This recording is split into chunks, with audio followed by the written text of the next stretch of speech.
This is how it is going to go. This is how, if I were to be advising anyone that I speak with, how I want their credit report to stack up to. So if you are someone that's completely normal, you're just on the personal side of things, this is still massively important. This still provides you leverage and multiple opportunities. Now, this should be just the staple on the business side too, if you're looking to get access to high limit funding.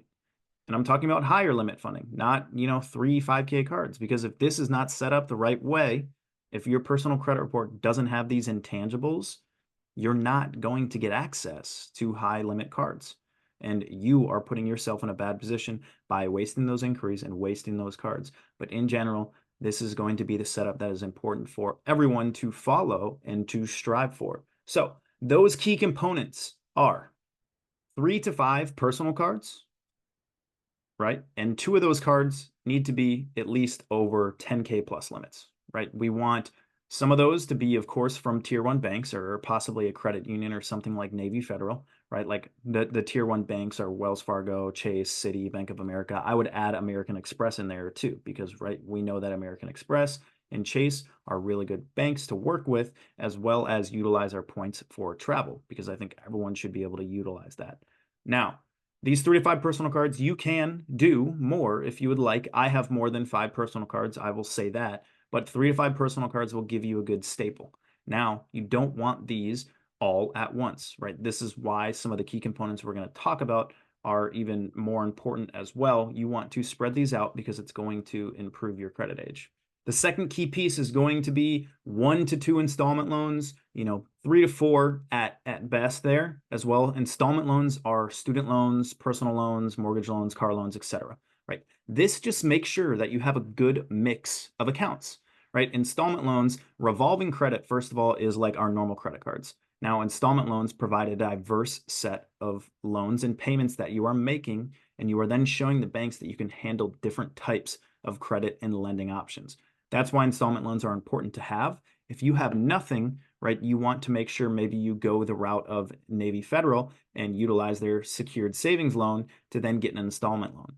Now, car loans are good as well. A lot of people have student loans, but I would say student loans are not considered as good, mainly because banks kind of see right through it in a way. They see that, right, they stopped the student loan payments for a long time. So it's not necessarily, structured as a strong loan because people haven't even really been paying them. So that's something to notice.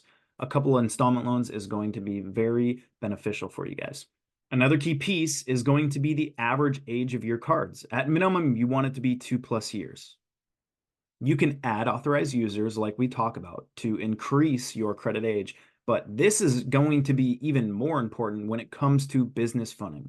When it comes to funding, the average age of your accounts is really strong and beneficial to you getting higher limits, mainly because it shows the banks that, hey, you have handled credit responsibly for a longer period of time.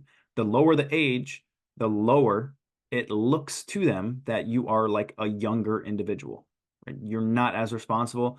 That's just the way it looks in general. So aged accounts are very important. So if you can increase your age through authorized users or through other trade lines, right? And or by spreading out your applications over a period of time, then that's going to be important. Now, with all of that as well, you always want to keep your inquiries low. Now, sometimes, right, people kind of go on these sprees where they apply to a bunch of cards at once. The reason why they do that mainly is because then all those accounts start aging and then they don't have to worry about grabbing a bunch of personal cards. Now, if you do that, you want to make sure that, of course, you can make those payments, that you can hit those sign-up bonuses. But if you are in it for the long-term game or you already have some type of credit built up, right, adding, 1 to 2, 3 cards a year is going to be good. So you want to make sure, you're not adding any more than 3 cards in 6 months unless you go the route of applying to a bunch of cards at once, letting those age, and then you have time to then wait if you want to get business funding, let's say a year later from now. If you have too many accounts at once, and then you're also going to the bank after getting those accounts, trying to get additional lending or funding, right? That is going to show them that you are more desperate for funding.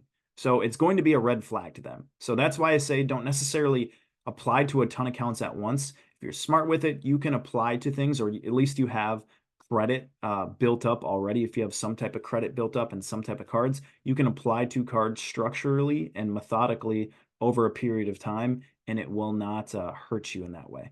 So make sure you're keeping your inquiries low so the banks aren't thinking, okay, this person is trying to get a lot of funding or get a lot of credit for some specific reason. The other thing when it comes down to it, make sure you're always keeping your utilization low. As we know, utilization is a major factor in your credit score, right? If you use a lot of your credit, your score can plummet.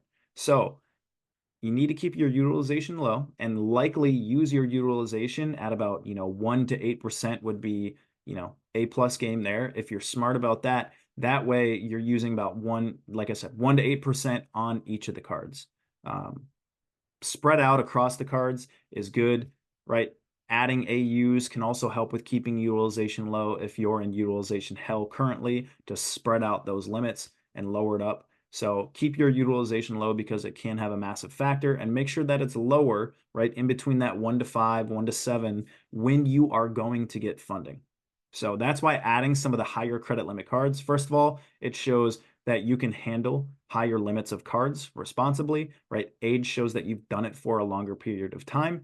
And the higher limits also allows the banks to see, hey, guess what? We can provide them a little bit more money because we've seen they can handle it and they'll make their payments.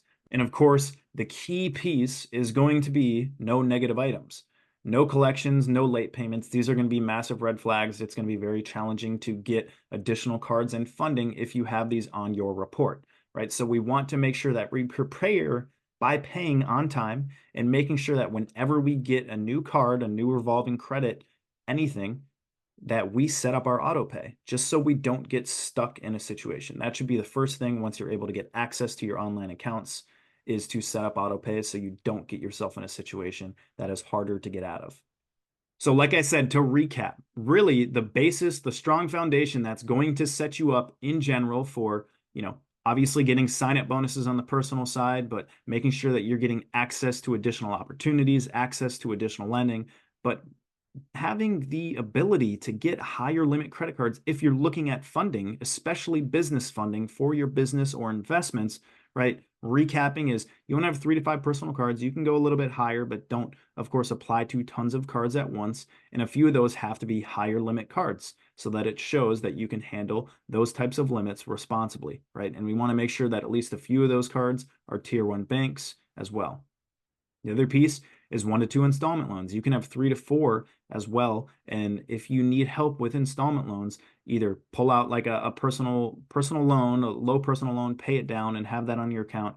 Go the Navy Federal route with their secured savings loan. That's going to help. And ideally, right, we want to make sure that these loans aren't crazy heavy because we don't want them affecting our debt to income ratio. Okay. Then, of course, we have the average age of our cards, 2+ years, right? We want to show that we've handled credit for a certain amount of time, right? We can add AUs to help with this. So aged accounts are very, very important, and they actually can exponentially help with the business funding side. And then, of course, we want to keep our inquiries low, make sure we're methodical and strategic about when we're adding cards, how we're adding cards, what cards to add. And we don't want to get, 3 to 5 of those within less than a 6-month period unless you have a plan, right, to age those account or let them green out for 12 months until you are getting funding. Well, right, we want to keep our utilization low, and we want to make sure that we don't have negative items. So that recaps it. Hopefully that helps. Actually, I know absolutely that helps because that is going to be the foundation for everyone.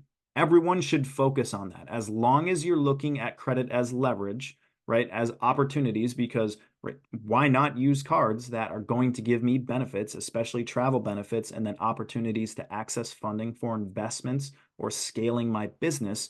This should be your setup. This should be the minimum viable product. Anything less is going to hurt you, and we don't want to waste inquiries and cards, right, if we're not going to get what we want. We want to get what we want, so this is how we want to set it up.